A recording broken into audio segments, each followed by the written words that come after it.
بسم الله الرحمن الرحيم.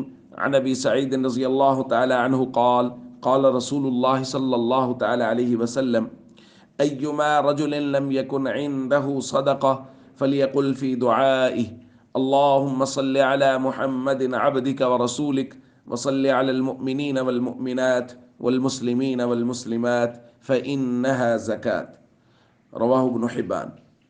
نبی کریم صلی اللہ علیہ وسلم نے ارشاد فرمایا، جس شخص کے پاس صدقہ کرنے کی گنجائش نہ ہو اور وہ یہ درود پاک پڑھے: اللہم صلی علی محمد عبدک ورسولک وصلی علی المؤمنین والمؤمنات والمسلمین والمسلمات، تو حضور نے فرمایا اس درود پاک پڑھنے کی برکت سے اللہ تعالیٰ اس کو صدقہ کرنے کا ثواب عنایت فرمائیں گے۔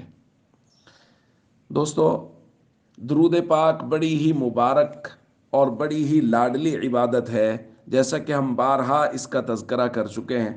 نبی کریم صلی اللہ علیہ وسلم فرما رہے ہیں، اگر کسی آدمی کے پاس صدقہ کرنے کی گنجائش نہ ہو اور وہ چاہتا ہو کہ مجھے صدقہ کرنے کا ثواب ملے، تو اس کو چاہیے کہ یہ درود پاک پڑھے۔ جب وہ یہ درود پاک پڑھے گا جو ہم نے پہلے ترجمہ وغیرہ میں بھی پڑھ دیا: اللہم صلی علی محمد عبدک ورسولک وصلی علی المؤمنین والمؤمنات والمسلمین والمسلمات، تو حضور علیہ الصلوۃ والسلام نے فرمایا یہ درود پاک پڑھنے والے کو صدقہ کرنے کا ثواب ملے گا۔ اس لیے وہ لوگ جن کے پاس صدقہ کرنے کی گنجائش نہیں ہے وہ اس درود پاک کا اہتمام فرمائیں۔ السلام علیکم ورحمۃ اللہ وبرکاتہ۔